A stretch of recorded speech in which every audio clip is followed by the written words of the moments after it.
हिंदी में यूपीएससी की तैयारी से संबंधित प्रोग्राम्स को देखने के लिए सब्सक्राइब करें स्टडी IQIAS हिंदी। अगर मैंने ये कथन दिया कि बीते 70 सालों में उतना मिलिट्री एडवांसमेंट भारत ने नहीं करा जितना अभी बीते कुछ वर्षों में देखने को मिला,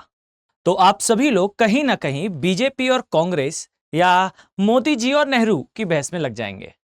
पर सही बात तो यह है कि कारगिल वॉर के साथ ही एक पृष्ठभूमि वैश्विक स्थलमंडल पर यह बनना स्टार्ट हो चुकी थी कि भाई there is some changing in world politics. विश्व जगत में होने वाली पॉलिटिक्स में कुछ बड़े चेंजेस आने वाले हैं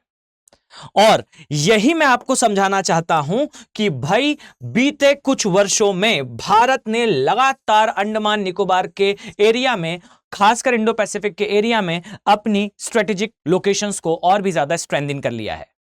और अगर मैं आपसे कहूं कि भाई इसकी पृष्ठभूमि कहां से बनना स्टार्ट हो चुकी थी, तो भाई जिस समय कारगिल का वॉर हुआ था, भारत को एक बात बेहतर तरीके से समझ में आई कि वॉर तो लड़ी गई थी वास्तविकता में इस क्षेत्र में, यानी कि हमने युद्ध लड़ा था भारत के उत्तरी क्षेत्र में, जहां पर कारगिल वाले एरिया से पाकिस्तान के जो लश्कर हैं उन्होंने एंट्री ली थी और कारगिल वाले क्षेत्र को कैप्चर करते हुए हमारी ऊपर सियाचिन ग्लेशियर को कैप्चर करने का प्रयास करा था। अब वॉर तो हो रही थी ऊपर की दिशा में, नॉर्थ के प्लेस पे, पर चाइनीज अग्रेशन की अगर हम बात करें तो सन 2000 के बाद से यह लगातार बढ़ रहा था। हिंदी चीनी भाई भाई का जो नारा था वो समय के साथ फेड आउट हो चुका था और अब जो रेडिकल एक्सपांशन है चाइना का, यह स्पष्ट तौर पर अब वैश्विक मंडल पे आ चुका था कि भाई चीन अपनी सीमाओं को लगातार बढ़ाने का प्रयास करेगा। और art of war by Mao Zedong की लिखी हुई किताब में कुछ ऐसे पन्ने थे, कुछ ऐसे स्टेटमेंट थे जो कहीं ना कहीं भारत को बाद में समझ में आना स्टार्ट हुए, जहां पर कहीं माओ जेडोंग की किताब में लिखा हुआ मिले कि भाई, या फिर चाइनीज मीडिया में कही गई बातें मिले कि भाई हम तो 62 में आए थे, 50 साल बाद दोबारा मुलाकात होगी, 2012 को इंडिकेट करते हुए 62 के युद्ध को अंडरलाइन करना। अब इस प्रकार की जब स्टेटमेंट्स होते हैं तब इंडिया को इस बात ने सोचने पर मजबूर किया कि भाई एक युद्ध कारगिल का हम लड़कर आ चुके हैं और इस बात से यह स्पष्ट है कि आने वाले समय में लंबे समय तक ना ही हमारी चीन के साथ और ना ही हमारी पाकिस्तान के साथ सीमाएं लगेंगी, और ये सीमाएं होंगी तो पर ये पीसफुल नहीं। अब यहां पर प्रश्न आता है कि भाई अंडमान निकोबार का यूज इंडिया ने बाद में ही सही बट स्टार्ट किस तरीके से करा, क्योंकि पहले हमारा जो मेन नेवल कमांड था वो अक्सर हमारे पूर्वी तट पर दिखाई देता था, ईस्टर्न कोस्ट पर दिखाई देता था। हमारा जो अंडमान निकोबार का कमांड था, नो डाउट कमांड पहले से उपस्थित था, बट आज के समय हम अपना मिलिट्री इंफ्रास्ट्रक्चर यहां पर बहुत तेजी से जो स्ट्रेंथन है वो करते जा रहे हैं। अब इसका रीजन क्या है, तो यहां ध्यान से अगर आप देखेंगे तो आप पहले तो इस बात को समझें कि वास्तविकता में इनिशियल स्टेजेस पर जब हम अंडमान निकोबार की कल्पना करते थे तो कभी भाई ये कल्पना कुछ इस प्रकार की हुआ करती थी कि भाई बैरबरिक लोगों का क्षेत्र है, कभी ये कल्पना हुआ करती थी अंडमान निकोबार का है, और कभी ये कल्पना की जाती थी या फिर कभी ये चर्चा की जाती थी कि ये चोला एम्पायर के समय एक महत्वपूर्ण ट्रेड पार्ट था। आप देख पाएंगे चोला एम्पायर के समय इस्पात का यूज जो है वो ट्रेड के लिए मैसिव तौर पर किया गया, पर बदलती हुई जियोपॉलिटिक्स ने अंडमान निकोबार को अब एक नए डायमेंशन के साथ प्रस्तुत करा। और ये जो एरिया आपको यहां नक्शे पर दिखाई दे रहा है, जरा इधर गौर फरमाइए, आप पाएंगे ये जो पूरा एरिया है ये है इंडिया, ये है पैसिफिक ओशन का, और ये जो ट्रांजिएंट प्लेस है, ये जो संक्रमणकालिक क्षेत्र है, छोटा सा ही सही पर है बड़ा ही क्रूशल, है बड़ा ही इंपॉर्टेंट वर्ल्ड पॉलिटिक्स के लिए। वाई? बिकॉज यहां आपको दिखाई देगा दुष्ट चाइना का एरिया, यहां हमें दिखाई देगा हमारा ग्रेट इंडिया, और ये दोनों ही एरिया जहां आते हैं वो है साउथ ईस्ट एशिया। वर्ल्ड की ज्यादातर पॉपुलेशन इधर निवास करती है। अब जब ये इंपॉर्टेंट ट्रेड पाथ बनेगा तो इसकी डोमिनेंस के लिए चाइना आपको दिखाई देगा, और चाइना जब इस एरिया में अपने आप की हेगेमनी स्टैब्लिश करने का प्रयास करेगा तो कहीं ना कहीं आपको इस ट्रांजिएंट प्लेस पे यहां दिखाई देगा इंडियन ओशन, और बार बार चाइना का यह दावा करना, इस लाइन को रिपीट करना that Indian ocean is Indian ocean. Not India's ocean. Hind महासागर है, हिंदुस्तान का सागर नहीं। तो भारत की तरफ से भी बार बार ये स्टेटमेंट जो है वो रेज किया जाएगा that South China Sea is South China Sea, not Chinese Sea. यानी कि लड़ाई अगर हम देखें तो कहीं ये लड़ाई हिंद महासागर और प्रशांत महासागर के क्षेत्र की नहीं, ये होते होते आ चुकी है भाई हिंद महासागर और साउथ ईस्ट एशिया में आने वाले दक्षिण चीन सागर की। और यहां पर एक बड़ी स्ट्रेटेजिक लोकेशन है हमारे अंडमान और निकोबार आइलैंड्स की। अगर मैं आपको यहां दिखाना चाहूं तो जरा इस मैप से फोकस पर आइएगा, तो हमने अपने आप को इन आइलैंड्स में इतना फोकस इसलिए कर रखा है और बीते कुछ वर्षों में हमने इसे और स्ट्रांग इसलिए भी करा है ताकि अगर कभी चाइनीज अग्रेशन इस ओर से आता है, यानी कि जो चोक पॉइंट आपको यहां दिखाई देता है, ध्यान देंगे तो आपको समझ में आएगा कि इस क्षेत्र में एग्जैक्टली आता है चाइना का वो ट्रेड पाथ जहां से वही कंडीशन जो इंडिया की है चाइना की भी वही है, यानी कि वो ऑयल, वो तेल जो चाइना की लाइफलाइन है, इस लाइफलाइन का पाथ होकर गुजरता है इस स्थान से। फाइन, आई थिंक आप सभी लोग अपडेटेड होंगे, ये मलक्का स्ट्रेट है। अब मलक्का की जो जल संधि है, यहां से चाइना का एक एक बूंद तेल जो है वो आया करता है। अगर मैं यूक्रेन रशिया की वॉर को अभी के समय अवॉइड करते हुए इस स्टेटमेंट को कोट करूं तो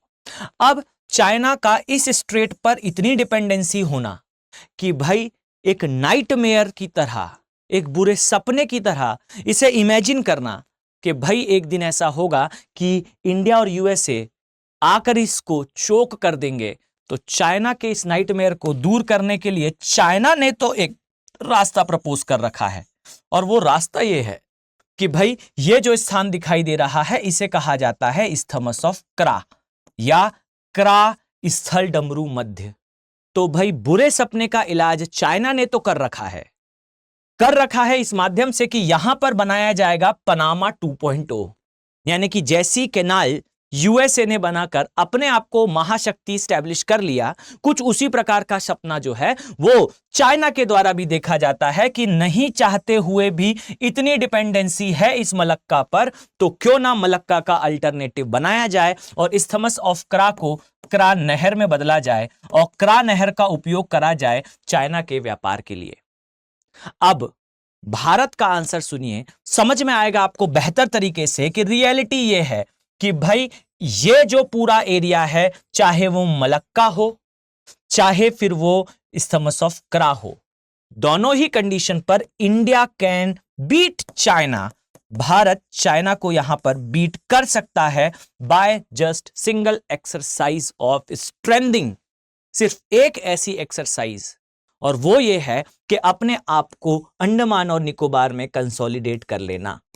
इस एरिया में भारत अपना नेवल हो चाहे एयर हो चाहे मिलिट्री हो, अपना एडवांसमेंट लगातार कर रहा है। कभी कभार यूएसए के जो मिलिट्री एक्सपर्ट्स हैं, डिफेंस एक्सपर्ट्स हैं, इनके स्टेटमेंट्स आते हैं कि भाई ये जो अंडमान एंड निकोबार आइलैंड्स हैं ये हैं आयरन चेन, और ये आयरन चेन किसके अगेंस्ट है? तो ये आयरन चेन है बेसिकली चाइना के अगेंस्ट। अग्रेशन होगा, ये हमारे लिए एक बड़ी कंडीशंस को स्ट्रेंथन करने में सहायक होंगे। आई थिंक आपको ये वीडियो इंफॉर्मेटिव लगा होगा। आपको जो भी जानकारी मैं आप तक पहुंचाना चाहता था, आई थिंक मैं आप तक पहुंचा पाया हूं। बिफोर आई लीव, याद रखिए कि स्टडी IQ के जो P2I बैचेस हैं, अर्थात प्रिलिम्स टू इंटरव्यू बैचेस हैं, इन बैचेस में जो एडमिशंस हैं ये स्टार्ट हो चुके हैं। 15 अप्रैल से भाई क्लासेस भी स्टार्ट हो जाएंगी। याद रखिएगा कि ये बैचेस आपको इस कॉस्ट पर मिलेंगे यदि आप चाहते हैं कि आप इन बैचेस का पार्ट बने विथ 18 बुक्स। आप सारी बुक्स के साथ अगर इन बैचेस का पार्ट बनना चाहते हैं तो फिर आप ये कोड का यूज करिए, that is AK life code का यूज करिए, और करते हुए आप इसे इस कॉस्ट पर प्रिवेल कर पाएंगे। विशेष तौर पर ध्यान रखिएगा, if you are not using this code, अगर आप इस कोड का उपयोग नहीं करते हैं तो ये कॉस्ट आपको कुछ एक्स्ट्रा दिखाई देगी। ये फेस्टिव सेल का ऑफर है, इस ऑफर में आपको मिनिमम कॉस्ट पर ये जो पूरा P2I बैच है ये देखने को मिलेगा। साथ ही अगर आप चाहते हैं कि आप जो है वो विदाउट बुक्स इसे प्रिवेल करें, देन इन दैट केस आप इसे 23,500 में भी प्रिवेल कर सकते हैं। अंतर केवल बुक का होगा, बाकी everything is same, batch same है, कंडीशन सेम है। P2I बैचेस के बारे में अगर मैं आपको शॉर्ट में इंफॉर्मेशन दूं तो याद रखिएगा कि इन बैचेस में आपको बेसिकली जो प्री है, जो आपका मेंस है और साथ में आपका इंटरव्यू है, इन सभी की तैयारी कराई जाती है। अब यहां पर विशेष ध्यान रखिएगा कि एक एक टॉपिक को YouTube पर सर्च करके स्कैवेंजिंग करना is not a great process for clearing UPSC exam. ये बहुत अच्छी प्रोसेस नहीं होगी, बहुत अच्छा तरीका नहीं होगा इस एग्जाम को क्वालिफाई करने के लिए। साथ ही इस बात का ध्यान रखें कि self study is best study, लेकिन सेल्फ स्टडी बुक से करी जाती है, यूट्यूब के लेक्चर से नहीं।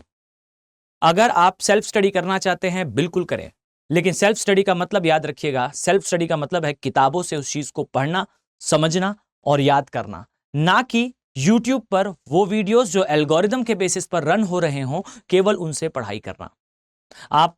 सीख सकते हैं वीडियोस से, बट सक्सेस के लिए आपको सेल्फ स्टडी में बुक्स की तरफ और नहीं तो आपको एक बेटर गाइडेंस की तरफ जाना चाहिए। उम्मीद करता हूं कि जो बात मैं आपको समझाना चाहता था समझा पाया हूं। आने वाले लेक्चर्स में हम इसी प्रकार से कुछ अदर टॉपिक्स के साथ मिलेंगे। Have a very nice day. Thank you. Hindi में यूपीएससी की तैयारी से संबंधित प्रोग्राम्स को देखने के लिए सब्सक्राइब करें स्टडी IQ IAS हिंदी।